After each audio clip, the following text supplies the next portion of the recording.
एक गरीब परिवार की बेटी थी। उसके पिता मोहनलाल की भेंट अपने पुराने मित्र जानकी दास से हो गई। बातों ही बातों में पता चला कि जानकी दास अपने छोटे बेटे अमित के लिए लड़की ढूंढ रहे थे। तब मोहनलाल ने भी मीरा का जिक्र किया। फिर तो ये बहुत अच्छा रिश्ता रहेगा मोहनलाल। गांव में हम पड़ोसी थे, अच्छे मित्र थे, एक दूसरे को हम अच्छे से जानते हैं। मैं सोच रहा हूँ मेरे छोटे बेटे अमित के साथ तुम अपनी मीरा का रिश्ता तय कर दो। मैं अपने बेटे अमित के लिए तुम्हारी मीरा का हाथ। तुमने तो दोस्ती का फर्ज निभाते हुए ये बात कह दी, पर एक बात मैं भी कहना चाहता हूँ। मैं किराए के घर में रहता हूँ और ज्यादा तो नहीं, पर अपनी बेटी की खुशी के लिए थोड़ा बहुत जितना मेरे से बन पड़ेगा शादी में पैसा लगाऊंगा। मैं कुछ भी छुपाकर तुमसे खाना नहीं चाहता मेरे दोस्त। दोस्त भी कहते हो और पैसों की बात भी करते हो मोहनलाल। मैं मीरा को अपनी बहू नहीं बेटी बना कर ले जा रहा हूँ। मेरे घर में मीरा को किसी बात की कोई कमी नहीं। और फिर शुभ मुहूर्त में मीरा और अमित की शादी हो जाती है।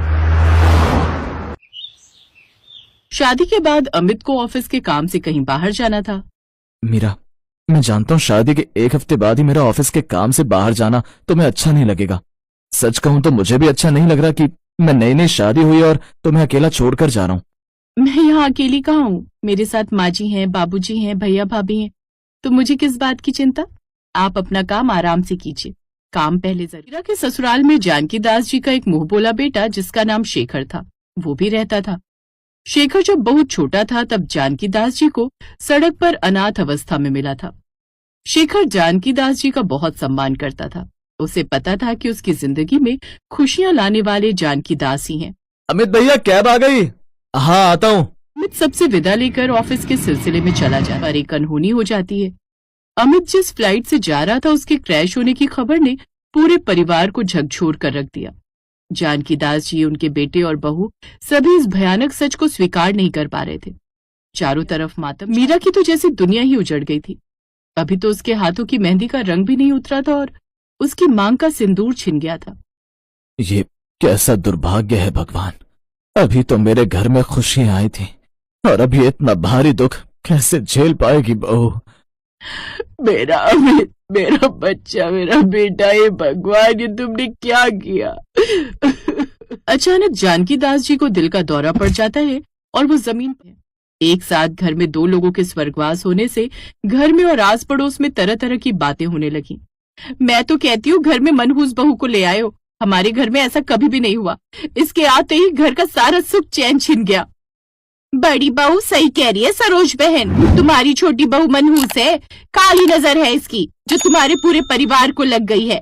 अपने घर की गरीबी और मनहूसियत ये तुम्हारे घर में ले आई। देख लो, जो इसे बहू बना कर लाए आज वही इस दुनिया को छोड़कर चले गए। मीरा को धक्का देकर इस घर से अभी निकालो, मैं इसकी शक्ल नहीं देखना चाहता। सास ने मीरा का हाथ पकड़ा और घसीटती हुई दरवाजे पर ले जाने लगी। क्या कर रही हो बहन जी? मेरी बेटी को इस तरह से धक्का देने का आपका क्या हक है? मेरी बेटी अगर आप पर बोझ है तो मैं ले जाऊंगा अपनी बेटी को अपने साथ, पर मैं अपनी बेटी के खिलाफ मनहूस शब्द नहीं सुन सकता। हाँ तो ले जाओ अपनी बेटी को अपने साथ। अब इस मनहूस की इस घर में कोई जरूरत नहीं है। चल बेटी, अब यहाँ रुकने का कोई फायदा नहीं। यहाँ तेरे दुख को कोई समझने वाला नहीं। मीरा अपने पिता के साथ मायके लौट पर वहाँ पर भी मीरा को ताने ही सुनने को मिले, क्योंकि मीरा को अचानक पता चलता है कि वो माँ बनने वाली है।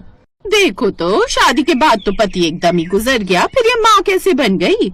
हमें तो लगता है जरूर इसका किसी के साथ चक्कर है, वरना शादी के कुछ दिनों बाद ही कोई माँ कैसे बन सकता है, वो भी तब जब पति इस दुनिया में न रहा हो। चल बेटी भीतर चल, वरना ये लोग तुझे ताने दे देकर जिंदा ही मार देंगे। बाबूजी, मेरी वजह से सब आपको ताने दे रहे, पर मेरा विश्वास कीजिए कि आने वाला बच्चा अमित जी का ही है। तेरा ससुराल गया था बात करने, पर उन्होंने मुझे दुत्कार दिया और कहा कि ये बच्चा अमित का नहीं है। मेरी बच्ची, पता नहीं तेरी किस्मत में क्या लिखा है।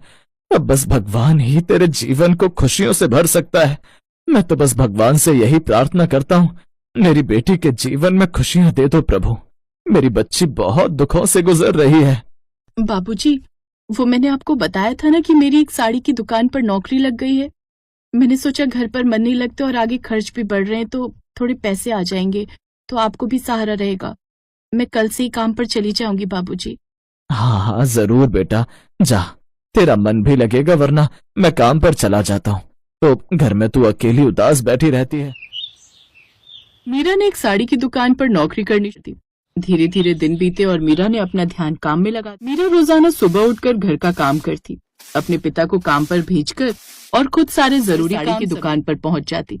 मीरा जिस साड़ी की दुकान पर काम करती थी उस दुकान को एक पति पत्नी चलाते थे। तुमने कुछ खाया? काम करती रहती हो सारा दिन, साथ साथ कुछ खा लिया करो। ऐसा नहीं है कि तुम हमारी दुकान पर काम करती हो तो तुम्हें खाने का हक नहीं है। तुम माँ बनने वाली हो, इसलिए तुम्हें अपने साथ साथ अपने होने वाले बच्चे का भी पूरा ख्याल रखना है। ये लो, मैं घर से कुछ फ्रूट्स लेकर आई थी, तुम भी खा लो। थैंक यू दीदी, आप जैसे मालिक हर जगह नहीं होते, आप मेरा बहुत ख्याल रखती हो। एक दिन मीरा दुकान पर ग्राहकों को साड़ियां तभी दुकान पर मीरा की सास, जेठ, जेठानी और साथ में शेखर आ जाए। अरे माँ जी, ये तो मीरा है, इसका मतलब ये इस साड़ी की दुकान पर काम करती है। बताओ तो, शुभ काम के लिए भी जब साड़ी लेने आए हैं तो इस मनहूस का चेहरा देखने को मिल गया। चलो किसी और दुकान पर चलते हैं। क्या हुआ, आप लोगों को साड़ी पसंद नहीं आई? साड़ी तो पसंद आ जाएगी, पर आपने जो अपनी दुकान पर साड़ी दिखाने वाली सेल्स गर्ल रखी हुई है, हम उसके मनहूस हाथों से साड़ी लेना नहीं चाहते। मेरी शादी की सालगिरह है और मैं नहीं चाहती कि जैसे इसका सुहाग उजड़ा वैसे मेरा भी सुहाग पर कोई आंच आए। एक तो पहले ही अपने सुहाग को खा गई और ना जाने अब किसका नाजायज बच्चा अपने पेट में लिए इतने आराम से बेशर्मों की तरह घूम रही है। शेखर से मीरा का दुख देखा नहीं गया, वो बराबर में ही खड़ा था। मीरा की आंखों से आंसू बह रहे थे। शेखर ने हिम्मत दिखाई, वहीं दुकान पर मंदिर में रखा कुमकुम उठाया और सबकी आंखों के सामने मीरा की मांग में कुमकुम भर दिया। सब हैरान रह गए कि अचानक एकदम से शेखर को क्या हुआ। हाँ, अब से मीरा मेरी पत्नी है और मेरी पत्नी के खिलाफ मैं एक शब्द नहीं सुनूंगा। मीरा, इस बच्चे की जिम्मेदारी मेरी है। मैं पिता बनकर इस आने वाले बच्चे को पालूंगा। जो तूने हरकत की है ना, आज के बाद घर में तेरे लिए कोई जगह नहीं।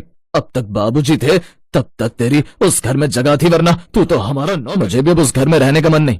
अब मैं अपनी पत्नी को लेकर जहां मर्जी रहूं, पर आप लोगों को अपनी शक्ल नहीं दिखाऊंगा।